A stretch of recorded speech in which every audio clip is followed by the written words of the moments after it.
sure. Turn the meeting waiting room off. Make it beep if somebody shows up. Start the video. Share the screen. All right. All right, guys. So yesterday we finished up the movie. If you haven't already watched the movie and done your assignment online, go ahead and do it. I think all three of you have. So we're rocking and rolling on that. Today's our last day on cardiac notes. So we're going to finish up the notes that I gave you, and then I'm going to add 3 or 4 pathologies that we need to know for the test as well. And then I'll just go through the test and review the test real quick. All right. Looking at cardiac physiology on your notes, start off with stroke volume. Stroke volume is pretty straightforward. Is the amount of blood pumped out per pump. One of the things we talked about per heartbeat. One of the things we talked about the other week is the healthiest pulse, the healthiest heart rate is as low as you can possibly get without being hypoxic. And what that means is you have a very, very high stroke volume. You're shooting out a lot of blood with every single beat. It's usually about 70 milliliters per beat. 70 milliliters is a small medicine container. 70 milliliters is about that much. Apologize for the cats, but 70 milliliters is about that much per beat. So yeah, stroke volume is an important metric of how healthy your heart is. The harder you have to work, well, actually we'll get there in a second. Regulating your heart, you have your cranial nerve 10, your vagus nerve. Remember we talked about that? You get a nerve that leads straight from your brain, goes through your neck, and enacts the pacemaker activity at the SA node, the sinoatrial node of your heart, and keeps the rhythm of your heart rocking and rolling, which is if you have a spinal cord injury, you still keep your heartbeat beating, which is a very good thing. You also get some local nerves that jump in there. Some hormones. Epinephrine is a hormone that, they had to stop making certain brands of energy drinks and pills that had epinephrine in it because it was giving people heart attacks. Sudafed is ephedrine, which is a very close guy to that. If you take Sudafed and you know the right combination, what are you making? Why can you only buy certain amounts of Sudafed at the store? You make cocaine with it. Nope, don't make cocaine. Meth. You make meth, yeah. Make methamphetamine, and methamphetamine, you take too much of it, you get your heart beating too fast. So that's pretty straightforward there. Thyroxine is pretty easy to understand. Thyroxine is the main hormone that comes from the thyroid gland. Thyroid gland is kind of your regulator for your whole body, keeping things up if you need to be up, down if you need to be down. Calcium levels are important. Why do you think calcium levels are important? For heart regulation. Well, too much of it can lead to ossification. Yeah, but that doesn't have anything to do with heart. I hear you, but that doesn't have anything to do with your heart. What have we talked about this semester? We wrote a whole essay about it when it comes to calcium. Muscles. Yeah. So if you don't have enough calcium, then you can't release enough from the sarcoplasmic reticulum, and that could be a real problem. Calcium levels, age, gender, exercise, body temperature, they all will change how your heart's beating. Some homeostatic imbalances. If things don't work out right, it can cause chest pain. Chest pain, the medical term for chest pain is angina pectoris. Every once in a while, you'll hear an old person complain about their chest pain, and they'll say, you don't hear as much as you used to. But when I was your age, you would hear old people complain about their angina. That's a southern mispronunciation of angina pectoris, which is just unspecified chest pain. It can be for lots of different things. First thing here is congestive heart failure, which means the blood flow from the heart is lower than body tissue requirements. If your blood flow from the heart is lower than your body tissue requirements, what's your body going to tell the heart to do? If you're not getting enough blood, from your heart, what are the hormones, the regulatory parts of your body going to tell your heart to do? Beat more. So you exercise that heart muscle. When you exercise that heart muscle, your muscles get bigger. The space in your endocardium gets smaller. You're pumping less blood, and you end up with this pretty rough, pretty deadly feedback loop. Okay, thus the congestive heart failure. Pulmonary congestion is when only one side of your heart fails. So you have one side of your heart working well, the other side of the heart can't keep up. You end up pooling blood in the lungs, pulmonary edema that can lead to death pretty quickly. Why do you not want blood in your lungs? Can't breathe. Why do you not want blood? I mean, you want blood to go to your lungs, but then what do you want it to do? Leave quickly. You don't want blood to stay behind your blood, and if you don't want blood to stay behind your lungs, because it takes up those air spaces. You don't want anything in your lungs except for room to get more air. Okay. So looking at some developmental aspects, we already talked about this extensively with the movie, with the foramen ovale and the ductus arteriosus. Go back and check out the movie, some of the things we talked about on that if you're curious about those things. Some other things that happen with the heart when changes with age, sclerosis is the thickening of the vessels, or excuse me, of the valves. Sclerosis by itself, thickening of the valves. You don't want your valves to get thick for the same reason that my door wasn't working very good a month ago. This high temperature, before they shaved off the edge of my door, you couldn't close it completely. So it wouldn't close completely, and if you did get it closed, you would have to really get a hold of it or kick it to get it open. Same thing happens to your valves. If your valves get too thick, number one, they have a hard time closing appropriately. And number two, if they do close, they have a hard time opening back up. You want your valves to be able to open and close really, really easily. Sclerosis causes a problem with that. Decline in cardiac reserve. You never get rid of all the blood in your heart. You have a little bit of blood always in your heart. If you lose this extra blood in your heart, that reduces your stroke volume. It's a whole lot easier. It's kind of a physics thing, but a fluids thing, where it's a whole lot easier for fluids to flow if fluids are already there. And so if you empty your heart out with every pump, your heart cannot be as efficient, and you're not getting the same stroke volume on every pump, and it can lead to some real problems. And then the last word there is arteriosclerosis, which is the thickening and hardening of the vessels feeding the heart. The thicker the vessels, the less blood space in the vessels, the harder your heart's going to have to work. The harder your heart's going to have to work, the less blood your heart can pump, and on and on and on. Got big bad problems with that. All right, so just real quick, knocking out a couple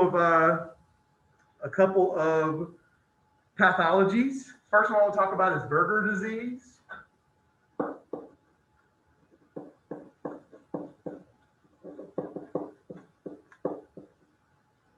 Berger disease is acute inflammation in arteries. It is a painful ischemic disease, but it's acute inflammation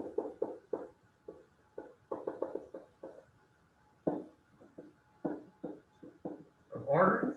The reason I talk about Berger disease is because it usually has some genetic component, because it is exacerbated by cigarette smoking and is more common in young men, especially in Jewish populations.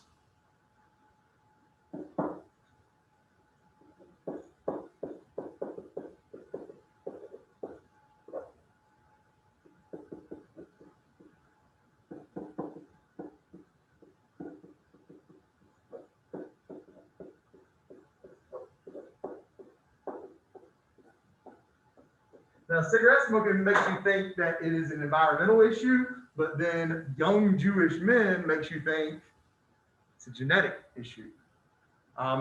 Wait, how does young Jewish men make you think it's a genetic issue? There's a couple reasons for that.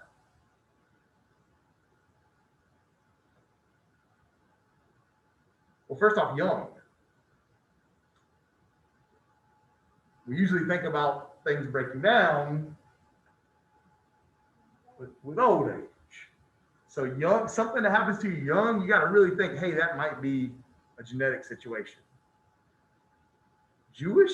What's weird about Jewish populations? Rock and roll. It's a big traditional situation that Jewish populations marry and have babies with other people in Jewish populations. And so you end up getting these genetic disorders that track within this group of people because they keep their genes kind of going in the same pool. Tay-Sachs disease is another classic example of that shows up in mostly Orthodox Jew populations. So that was burger disease. Is it gonna let me scroll? What do you think? Probably not.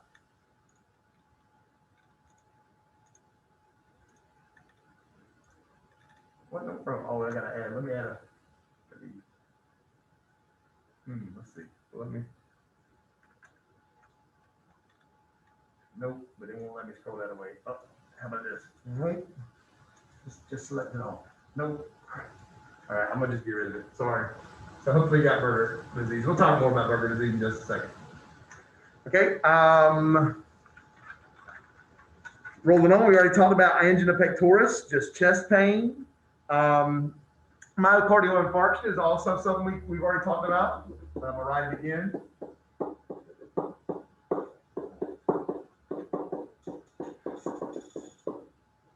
Another way to talk about myocardial infarction is it's just heart attack. Now, so you have a heart attack because you cannot deliver blood to your heart muscle. So if you think about it, like it's kind of like your heart catching a cramp. Okay, when you catch a cramp in a muscle, it's usually because you're not getting enough oxygen to that muscle. That's why a lot of times massage will make the cramp go away because you're forcing that blood to that muscle. You're replacing that oxygen debt.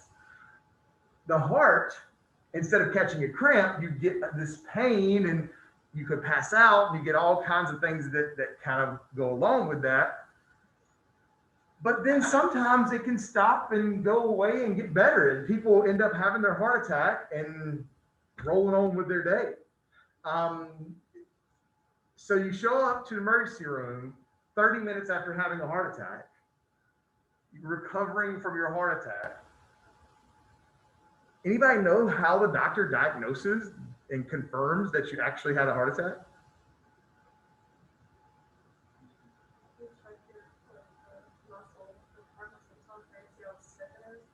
Yeah, you could do that, but what would we have to do? Lauren said you could check the heart muscle, but what would you have to do that?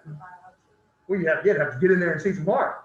You'd have to either do some invasive surgery or you'd have to dissect out some heart, biopsy some heart. They can do it without doing that. They can just check your blood and look for certain proteins because your body is going to release these proteins in response to a myocardial infarction that in these enzymes that just show up that you've had a heart attack.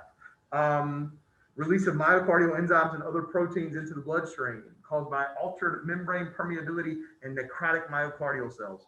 I don't need you to remember all that, but I do need you to remember that you can give a blood test and say, hey, this morning you had a heart attack. And this is especially true in women because a lot of times we think about our classic heart attack, your overweight, older male who is in the middle of a football game eating a hot dog and has a heart attack. Okay. Women have heart disease too. The leading cause of death for women is heart disease as well. And so it is actually becoming a common thing where a woman shows up to the doctor in the afternoon complaining of chest pain. The doctor checks her blood and says, hey, you had a heart attack this morning. We need to go in and check out what's going on with your heart and check out your greater vessels. But just some things to think about there. All right, next one I want to talk about is rheumatic fever.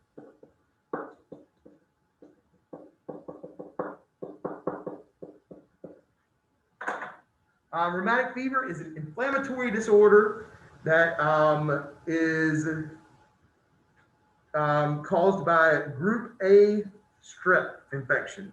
It's caused by an untreated strep infection.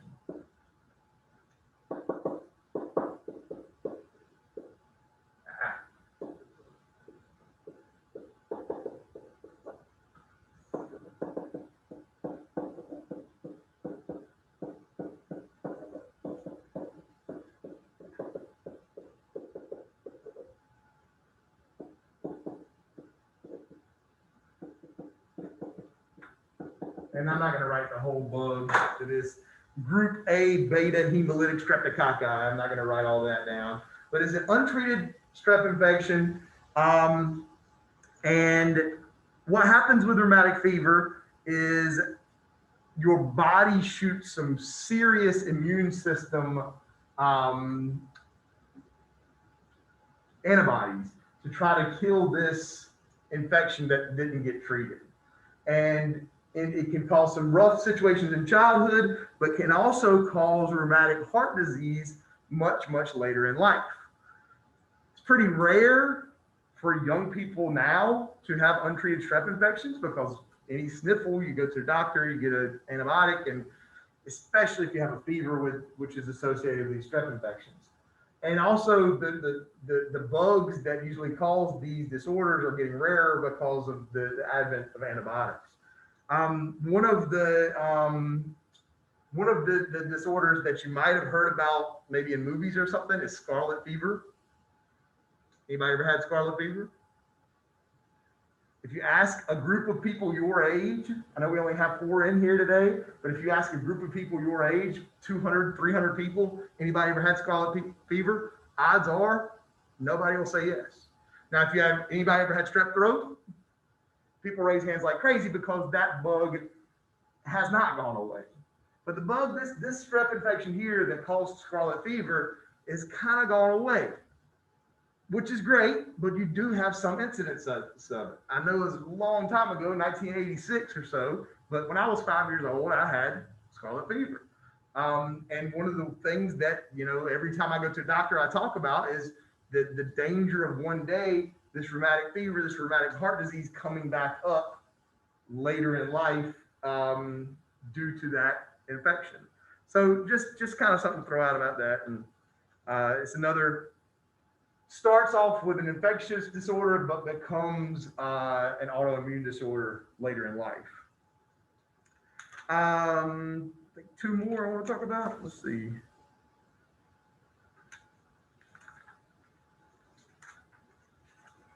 Check the test. Yeah, 2 more. All right. Next one is infective endocarditis.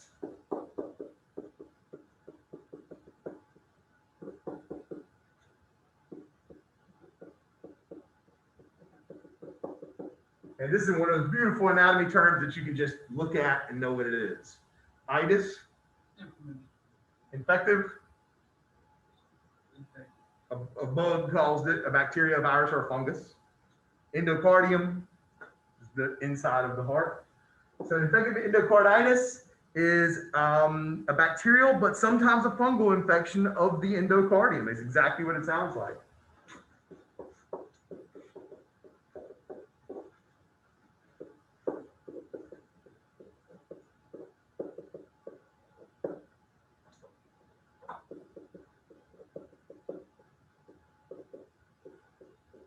Now, usually it's not very, usually the mortality is pretty good on this. It's not going to cause a big problem unless, and this is why fungal, we definitely mentioned, if it's a fungal infection, you really got to worry about it because fungal infections and some bacterial infections can make these big vegetations, can make these big colonies of bacteria that become quite macroscopic. And then you're talking about going through the heart, in the heart, you can get stuck in all these little vessels, you can get stuck in the lungs, you can become an embolism and cause all kinds of problems. And so infective endocarditis, you're not so much worried about the infection of the endocardium. Whoop-de-doo, the endocardium is just a wall. You're worried about the bacteria from this or the fungus from this forming this vegetation and getting stuck in a valve or getting stuck in a lung, something like that. That's pretty much the most common place to find it is the tricuspid valve. More than 50% of cases of endocarditis actually are going to be caused by a blockage in the tricuspid valve. All right, last thing is rhabdomyoma, which is another one that you can probably guess right from the name.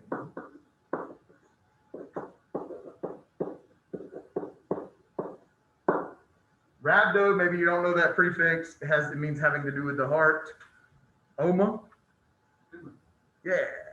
This is the most common heart cancer, pretty much. Most heart cancers in adults and elderly are going to be metastatic. What does that mean? They're going to be metastases, which means they started somewhere else. If you have cancer in your heart as an adult, usually that means you have a terrible metastatic cancer somewhere else that went to your heart. Okay? Rhabdomyoma is one of the most common tumors that begin in the heart, and it is the most common tumor in infants and young children.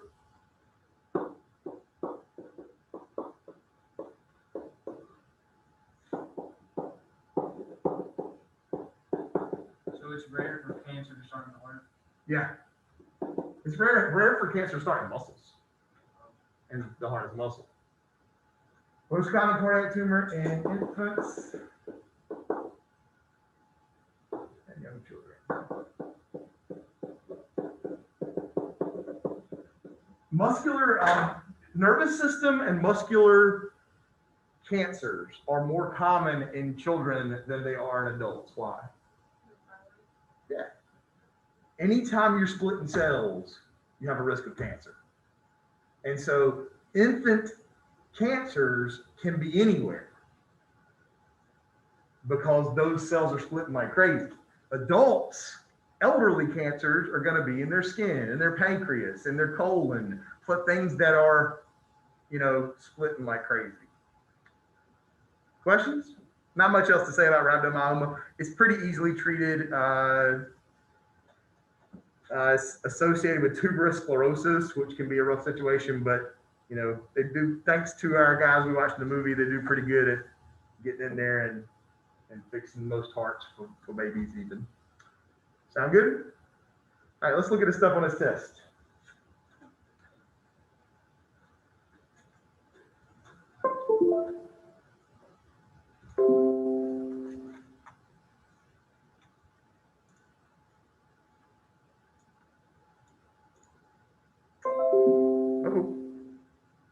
Just let me know that. Anatomy tests, cardio test revised October 20th, 2017. It's a classic. Originally written October 12th, 2011. You're welcome. Make sure you look at the chart from, and we added, I wouldn't add a picture to your notes if I didn't think it was important. So I don't expect you to memorize all the parts of this chart, but just understand the big picture stuff. PQRST waves, heart sounds, first and second are physiological, the third and fourth are pathologic in adults. And just kind of the order of things. I do not need you to know all these names, atrial systole, isovolumetric, blah, blah, blah, blah, blah. Just need to understand some big picture things about them. We did talk a lot about the word systole and diastole. Systole is doing what?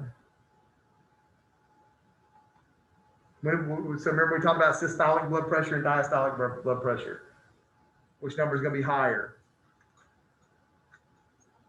Yeah, your first number, systolic. Systole is contraction. Diastole is relaxation. Blood pH, pretty close to normal, but a little bit on the which side? A little bit on the basic side. This is something big. I got a couple of questions that deal with this.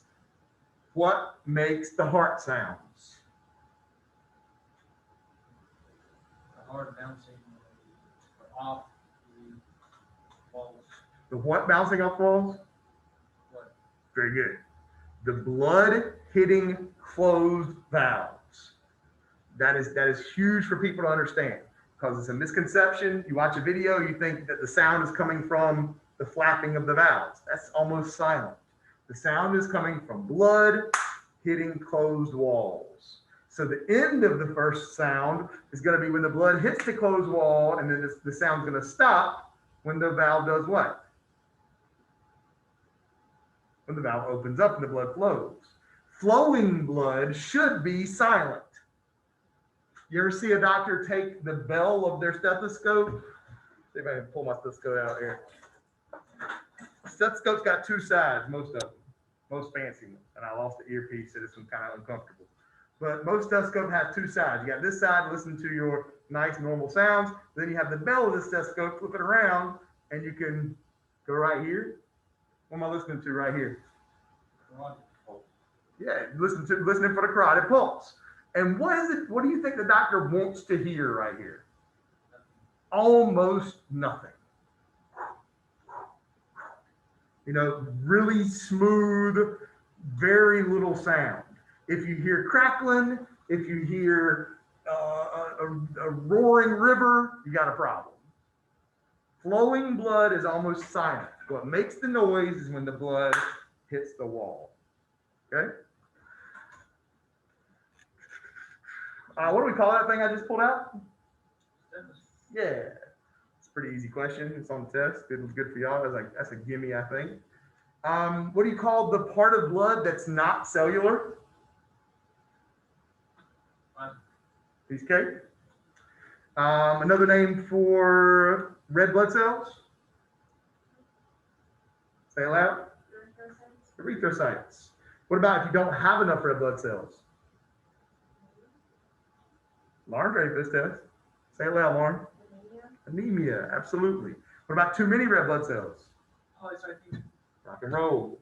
All right, what's the rule for when to call something an artery and when to call something a vein? Artery takes blood. Tube takes blood.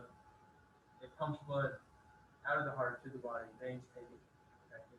You're giving me too much information. Don't say to the body.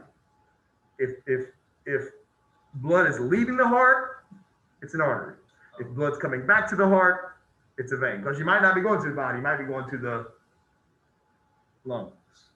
The only deoxygenated arteries in the body are the what arteries?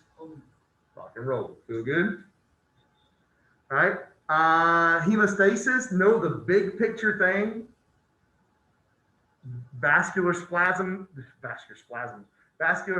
occur. The blood slows down. You form the platelet plug, and then the blood changes into a gel. You get that coagulation. We just have a matching with the diseases we just talked about. Myocardial infarction, chest pain, infective endocarditis is bacterial or fungal infection. Burger disease, smoking cigarette, Jewish people smoking cigarettes, getting inflamed arteries and veins. Angina pectoris, chest pain. Rhabdomyoma, that tumor in kids. And then rheumatic fever, you have an untreated strep infection, you get an autoimmune disease later in life. One of the things we talked about a bunch is what happens when it's hard for your heart to work. Hard for your heart to work. If you have cholesterol clogged arteries, your heart has to work harder, which means your muscle gets bigger, which means you pump less blood, which means your heart has to work harder. Be able to explain that concept. That concept is essential for understanding heart disease. And heart disease is one of the most important things to understand. Why? Because that's what's going to kill you. And it's what's going to kill your patients. Okay? And the last thing I have on this test is just a real, I shudder to call it an essay because you could probably write it with a diagram or with bullets, but I need you to take me as a blood cell from the vena cava to the aorta and tell me everything you hit in between. Tell me every chamber, tell me every valve, tell me every artery and vein. So it's pretty quick. Vena cava goes into the right atrium. Vena cava goes into the right atrium. Okay? Vena cava goes into the right atrium.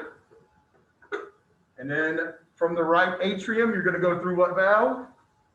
Before you can ride a bicycle, you have to ride a tricycle, tricuspid valve down to the right ventricle. Right ventricle up through the pulmonary valve, pulmonary trunk, pulmonary arteries. Where am I at over here? Where am I at, here or here? I'm obviously not pointing to the heart. Say it loud. Yeah. I'm in the lungs. Then I'll leave the lungs to go to the pulmonary veins to the left atrium down to the what valve? Bicuspid valve or mitral valve. I'll accept either one or both if you want to put both. Bicuspid valve, mitral valve to the left ventricle up through the what valve? It's the valve leading into this guy, so it's named for it. Aortic valve into the aorta. That's it. It's a full credit essay question, but you got to know it. Don't forget, next week we're going to do this test on Tuesday, and then Wednesday, Thursday, Friday we're going to do a super quick digestive system. We're just going to take you through the anatomy of the digestive system Wednesday, Thursday, Friday, and then the next 8 days, those next 2 weeks, we're going to try to see if we can't get some dissection done. Not gonna do a practical exam just because it ain't gonna work, but I'll give you a couple test grades on your performance in lab and being able to participate every day and really show me what you got going on. For my folks at home, I'll probably try to set up some type of video so that you can work with us on those days, but be aware of that. Starting, bring up my calendar, starting starting October 20th through October 30th, those 8 days of class, we're going to try to do a in-class dissection, have everybody here every day that's face-to-face. My virtual folks, I'm exploring different methods to try to include you guys as well. Any questions?